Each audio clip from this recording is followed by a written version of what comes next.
Wide Open, Chapter 11, Safe Exploration. The park glowed golden in the late afternoon light. Maya and Layla walked hand in hand along the familiar path, the crunch of gravel beneath their feet providing a comforting rhythm.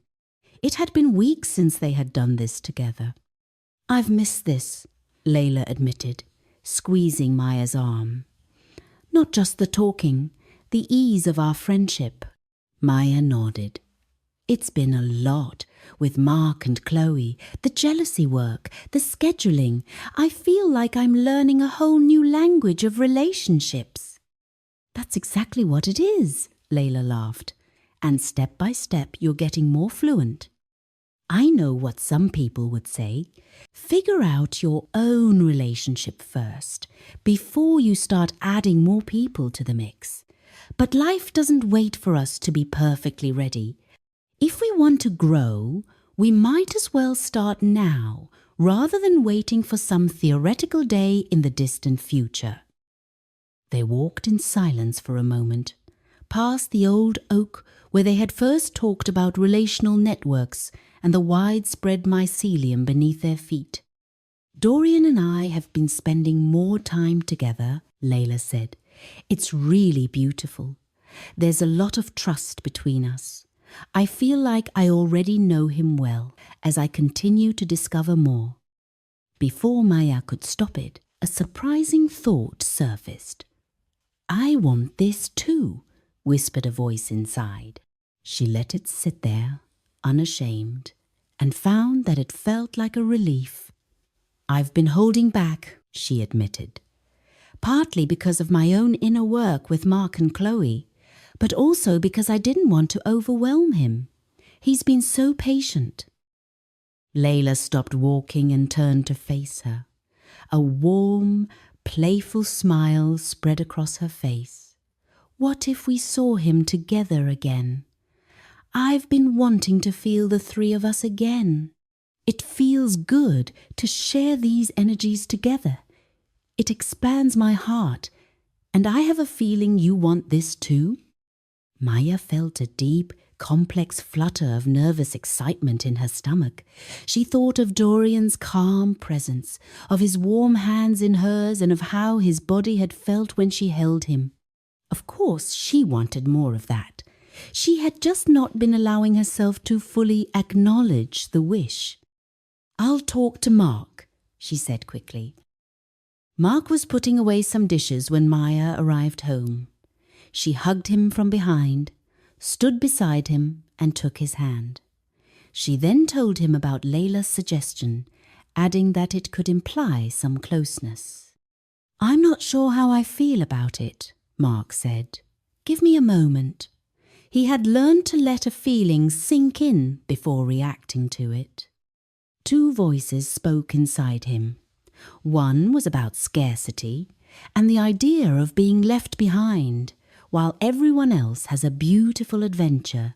The other was about wanting Maya to open her heart much wider, and he knew this was the way forward. He looked at her, willing to work through his uncomfortable feelings. "I think my fears are about me, not you and not Dorian. But I want us to grow as a couple, so I'll figure it out." Maya was glad that she had been so honest with herself and with him. "I want to experience this," she said, "but I also want you to feel safe.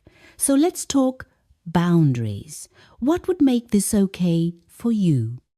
They sat down, talked to each other, and worked out what felt right for both of them and how they could feel safe. They came to 3 clear agreements. Sensual and tender, yes, but nothing penetrative. Maya would text Mark when she was getting ready to leave. And no matter how late or how tired they were, they would do a little reconnection ritual. A few days later, the evening with Dorian came. Before she left, Maya found Mark in the living room and took his hands in hers. "Thank you," she said to him once more, "for sitting with it, for trusting me, The boundaries actually make me feel safer as well. Dorian's apartment was warm and softly lit. Layla was already there when Maya arrived. Maya felt a little nervous, but reminded herself that they were just 3 humans who liked and trusted each other. After exchanging some casual conversation, they settled onto the worn sofa with soft and cozy cushions. Layla curled up in one corner, pulling her knees up and hugging them with her arms. Dorian sat in the middle with his arm resting on the back of the sofa.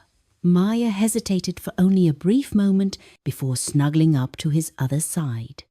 They chatted for a while, nothing deep, just friends catching up. At one point, Layla reached across and started idly playing with Dorian's fingers. Maya watched the way she caressed his palm. Without thinking about it, Maya found herself leaning more closely into Dorian, her hand coming to rest on his chest.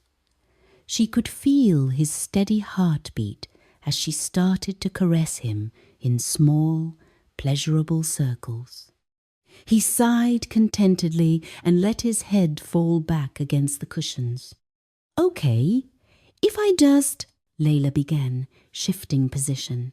Before she could finish, Dorian turned too, facing away from her and allowing her to press her thighs and knees against his hips. "Like that?" he asked, easing into her. Layla wrapped her arms around his waist. Her chin rested on his shoulder. "If that's comfortable for you," she replied. Maya smiled. This put her at the front. She turned to face him fully, kneeling sideways on the sofa with her knees apart. Dorian held her waist with his hands. She continued to stroke his chest, now with even greater tenderness and presence, as if her hands were listening intently to his skin. No one spoke. Layla's warm breath brushed against Dorian's neck. Maya's forehead came to rest against his. The world outside the sofa ceased to exist.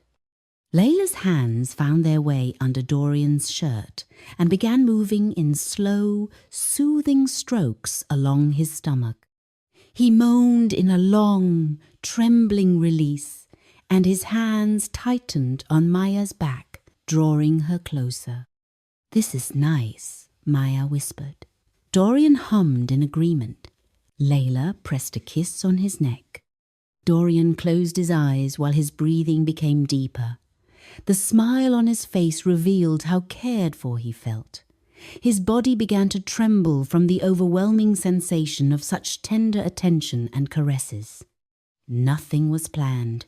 3 souls choosing to be tender with each other. They simply followed what felt good, touching, holding, receiving, until the boundaries between giving and getting blurred into something that felt like home. The evening unfolded like a flower. At some point, clothes began to feel like barriers. One by one, shirts were removed and set aside, an expression of trust. Dorian's skin felt warm under Maya's hands. Layla's bare breasts pressed against his back as she held him. They embraced each other with delicious slowness. 3 bodies were discovering the new language of sacred sensuality without shame, being seen, being touched, simply being present with each other. Much was shared in that silence. Vulnerability, tenderness, and the quiet miracle of breathing together through their hearts. When they finally pulled apart, Maya checked her phone. She texted Mark, "I'm heading home now. That was beautiful. We'll tell you everything." Then she added, "Thank you for letting me have this." The drive home was quiet, the streets nearly empty. The evening's glow was still with her, leaving behind a deep, settled peace. Even now, alone in the car, she felt held. The 3 of them had created something beautiful, and she was taking a part of it home with her. Mark was sitting on the sofa with his notebook on his knees when she walked in. He looked up and smiled. "Hey," he said. "Hey," Maya replied, kicking off her shoes. She sat down beside him and glanced at the page he had just started writing on. Skill 12. Continuous learning and unlearning. Mark put the notebook to one side, turned to her, and they held each other in a long, loving hug. "Can we do the ritual?" he asked. "I need to feel you fully." "Yes. What did you have in mind?" "Maybe what I call the brief retelling. We hold hands, and each of us says one special thing that happened today. The other just listens. We can share more details later if you like. This is just to help us reconnect." Mark held out his palm to her, and she took it. "I want to share something," he said. "While you were gone, I felt a lump in my stomach. Around 8 o'clock, I thought about texting you, asking if you were okay. But I knew that was my jealousy talking, not my concern for you." He paused. "So I just breathed and then wrote in the notebook, and after about 20 minutes, it passed." Maya squeezed his hand. "Thank you for telling me, and for not texting." He nodded. "Your turn," he said. She told him about the moment she took her shirt off. "It just happened and felt right," she said. "It felt sacred. It was like we were discovering a new way to be close, without possession and without shame. It was so beautiful." Mark listened. When she had finished speaking, he stood up from the sofa and reached for her. "How about a welcoming, hugging meditation in Yap Yum? No clothes?" She stood up and let him undress her. Then she undressed him.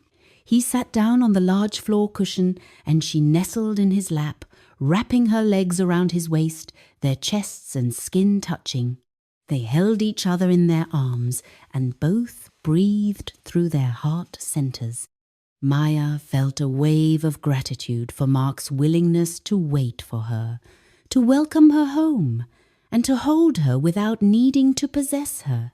Mark felt the warmth of her skin and realized that she had chosen to come home to him. This meant everything to him. Later, lying tangled together in bed, Mark said, "I learned something tonight. Waiting for you can be an act of love. It's a choice I'm making because I want you to get what you desire.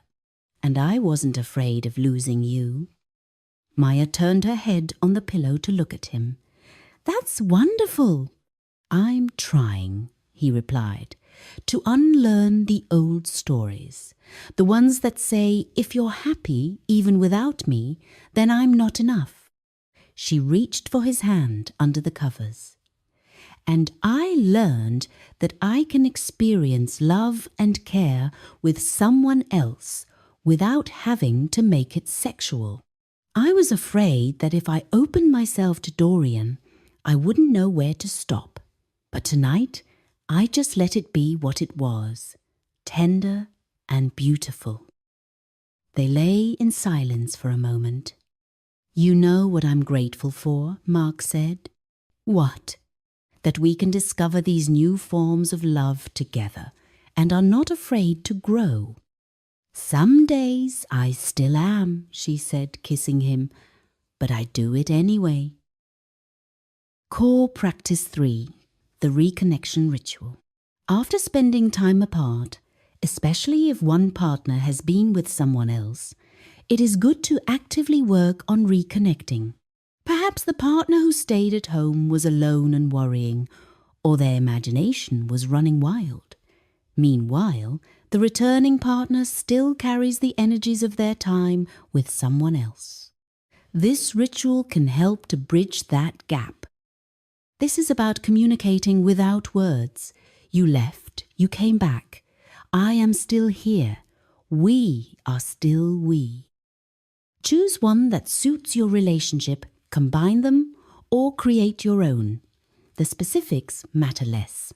The only rule is this: don't skip it. The reconnection ritual is essential after time apart. It is the glue that turns absence, longing, and overwhelming emotions into deep appreciation for each other. Welcoming heart share. Sit facing each other and breathe together through your heart centers while holding hands. Ask each other a question and really listen to the answer. How do you really feel? Or, how did you feel while we were apart? Or simply, what do you need from me right now? Welcoming hug. Undress and hug each other for at least 10 minutes, either standing or sitting in Yab Yum. Shared welcoming shower. Warm water and a quiet presence with no agenda. A caring touch that says, I am glad you are here. Brief retelling. Each partner shares one special feeling or happening from their time apart. Not a full report, just a brief glimpse. Quick reclaiming. For some couples, a brief, playful intimacy, a particular touch or hug, a very intimate kiss, or even a quickie can be the fastest way to restore a sense of safety. This can feel like a celebration. We are still electric together. Shared silence.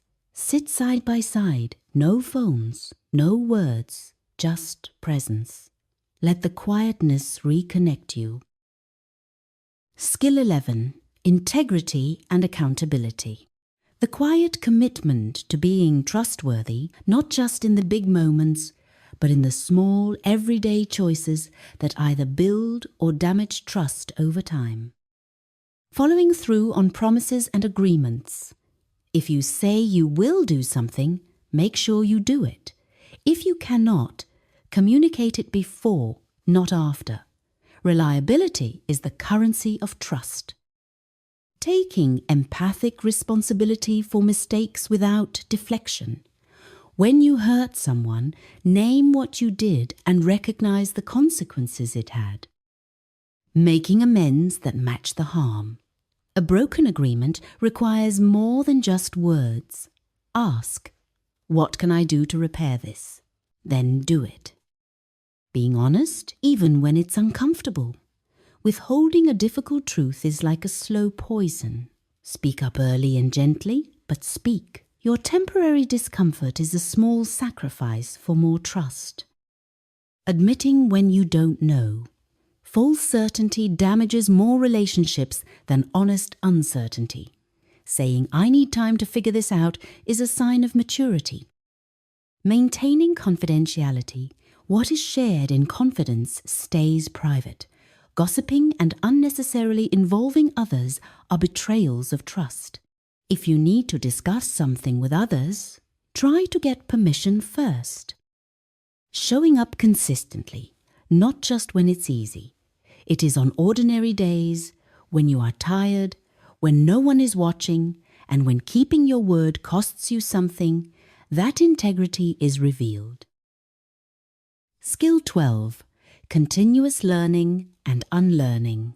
The willingness to question inherited beliefs about love, possession, and intimacy, and to stay curious even when it is uncomfortable. Seeking out resources, communities, or mentors who model healthy relational networks. You do not have to invent everything alone. Remaining open to feedback without becoming defensive immediately. Growth requires you to hear how your actions affect others even when it hurts. Being patient with yourself and others while new patterns are being learned. Unlearning takes longer than learning. Setbacks are not failures. They provide valuable information. Regularly revisiting your assumptions. Ask yourself, what do I believe about love? Where did that belief come from? Is it helping me to become the best version of myself? Celebrating small progress. Every time you choose honesty over secrecy or curiosity over control, you are winning. Acknowledge it. Letting go of the myth of arrival. There is no finish line where you are done growing. The work is never complete, and that is not a burden, but a relief. It means you are always becoming.